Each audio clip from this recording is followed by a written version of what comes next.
Girl friend అయితే మరి మిగతా బాధితులు ఉన్నట్టే కదండి. మరి ఆ బాధితులు బయటకు రమ్మనండి, బయటకు వచ్చి చెప్పమనండి, నేను కూడా ప్రూవ్ చేసుకుంటాను. వాళ్ళే నాకు ఫోన్ చేసి ఆ వీడియోలు డిలీట్ చేయాలి లావణ్య, ప్లీజ్ ఆ డిలీట్ చేసేదానికి నువ్వు హెల్ప్ చేయి, ఎందుకంటే వాడు ఎంత సైకోనో మాకు తెలుసు. అండ్ చాలా మంది అమ్మాయిలు వీడి దాడి తట్టుకోలేకే ఫారెన్కి వెళ్ళిపోయారు. ఒక 4 అమ్మాయిలు ఫారెన్ లోనే ఉన్నారు. నేను వాళ్ళ ఎవరి పేర్లు నేను చెప్పదలుచుకోలేదు. నేను ఏ శిక్షకైనా సరే నేను రెడీగా ఉన్నాను. అదంతా డిజిటల్ ఎవిడెన్స్ అండి. అతను ఎన్ని సంవత్సరాల నుంచి వీడియో తీస్తున్నాడు, రోజుకి ఎన్ని తీస్తాడు, ఒక మంచి ఒక మెమొరీగా పెట్టుకోవాలి, ఒక అమ్మాయిది గుర్తుగా పెట్టుకోవాలి. కొన్ని తన పర్సనల్ అన్నా ఒకటో రెండో ఉంటాయి. 200, 300 వేసి సంకల్లో చెయ్యడు.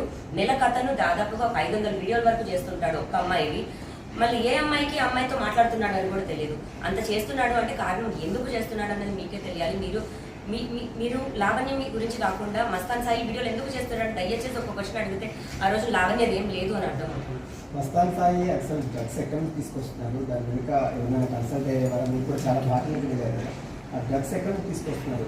ఇప్పుడు అతను రిలీజ్ అయిన పార్టీస్ లో ఎందులో కూడా నేను లేనండి. అతని పాస్ట్ లైఫ్, అందులో అతని భార్యతో సహా అతని మిగతా వాళ్ళ ఫ్యామిలీ మెంబర్స్ తో సహా ఉన్నారు. మస్తాన్ సాయి కూడా నేనే అలవాటు చేశానని చెప్తున్నారు. అవన్నీ 2014 నుంచి ఉన్న వీడియోస్. 2014 నుంచి వాళ్ళు డ్రగ్స్ చేస్తున్నారు. మొన్నటికి మొన్న 150-130 గ్రామ్స్ ఎంతో తీసుకొచ్చి మా ఇంట్లోనే పెట్టాలి అని చాలా ఆడియోస్ వచ్చాయి మా ఇంట్లో. అతని దాంట్లో అతను చెప్పుకున్నప్పుడు నేను తప్పించుకోవడానికి నేను ఒకటి చెప్పుకోకూడదా? నేను ఒక్కదాన్ని ఆడదాన్ని, 10 మంది ఉన్నారు దీని చుట్టూ. నేను ఆ కోణంలో చెప్పుకున్న ఒక దాంట్లోనే, అది కూడా మస్తాన్ సాయి ఎదురుగా ఉన్నాడు అప్పుడే మాట్లాడిన కాల్ని, దాన్ని కూడా తప్పుగా తీసుకొచ్చారు. అది కూడా ప్రూవ్ చేసుకోగలను, ఎందుకంటే ఎదురుగా కాల్లో ఫుల్ కాల్ అదే హార్డ్ డిస్క్ లో ఉంది. దాన్ని పోలీసులు కూడా బయటకు వదిలితే బాగుంటుంది. అందులో మస్తాన్ సాయితో వీడియో కాల్లో ఉన్నాను నేను, పోలీస్ ఆఫీసర్తో కాదు. వీడియోలో ఉన్నటువంటి యువతలు ఎవరైతే ఉన్నారో వాళ్ళకి సంబంధించి మీరు వాళ్ళ టచ్లోకి వెళ్ళారా? కొన్ని అభియోగాలు కూడా వస్తున్నాయి, మాకు ఎటువంటి ఇబ్బంది లేదు, మమ్మల్ని అనవసరంగా ఇబ్బందులు గురి చేస్తున్నట్టు కొన్ని వేరే వాళ్ళ నుంచి ఆడియో కాల్స్ కూడా వాళ్ళు లీక్ చేసినటువంటి సందర్భం కూడా ఉంది. అమ్మాయి మిగతా బాధ్యతలు కూడా వాళ్ళు మాట్లాడారా? వాళ్ళ రెస్పాన్స్ ఎట్లా ఉంది, ఏమనిపించింది, ఏం చెప్తారు? ఇప్పుడు అక్కడ మీరే అన్నారు ఇప్పుడు మిగతా బాధితులని. మరి అదే మస్తాన్ సాయి ఓన్లీ ఒక అమ్మాయి, 2 అమ్మాయిలు నన్ను బెదిరిస్తున్నారండి. నాకు థ్రెట్ కాల్స్ కూడా వస్తున్నాయి. ఇక్కడతో ఇదంతా నువ్వు ఆపేయి అని అంటున్నారు, లేదా చంపేస్తామని. ఆఖరికి వాళ్ళ ధైర్యం కూడా అదే అండి. రాస్తారు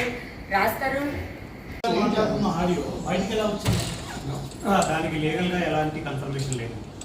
ఫోరెన్సిక్ నా అరెస్ట్ కి నేను ప్రిజన్ నుంచి బయటకు వచ్చాక నాకు ఇప్పుడు బేసిక్ ఎటువంటి సపోర్ట్ లేదండి. అండ్ రాజుని కూడా ఎప్పుడు ఇన్వాల్వ్ చేయలేదు. రాజ్ తరుణ్ కూడా బేసిక్ లాయర్ ని కూడా ఎప్పుడు నాకు పెట్టలేదు.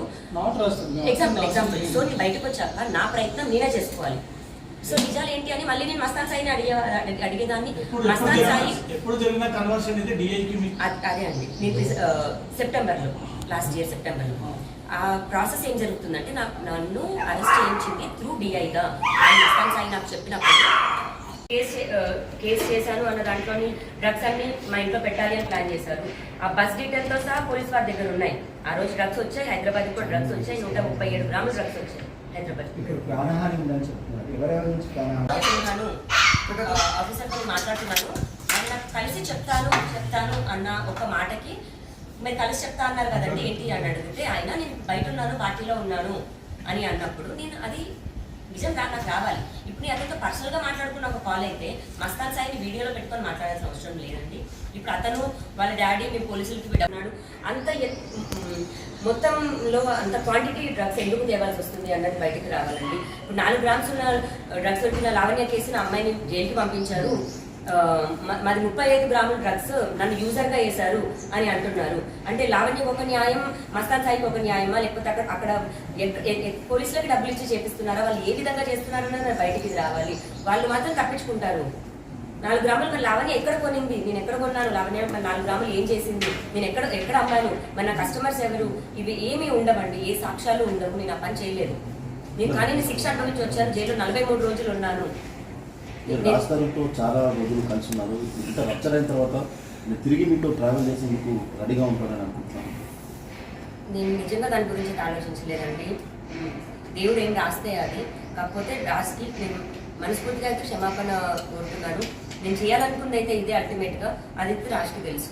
మీరు చెప్తున్నారు, మీరు ఆయన ట్రీట్ చేస్తున్నారు, కానీ ఆయన రియలైజ్ అయ్యే పరిస్థితి ఉంటుంది అనుకుంటున్నారు మీరు? అంటే మీకు తెలుసు, మీరు చాలా దగ్గర నుంచి ఆయన చూసారు. ఖచ్చితంగా అండి, అతని మనసుతో నాకు తెలుసు. కాకపోతే ఈ రోజు కాదేమో, సంవత్సరం పట్టచ్చు, 10 సంవత్సరాలు పట్టచ్చు. ఒక రోజు అన్నదైతే మంచిగా ఆలోచన వస్తుంది, మారుతాడు. బట్ ఎప్పటికైనా సరే నా రాజే.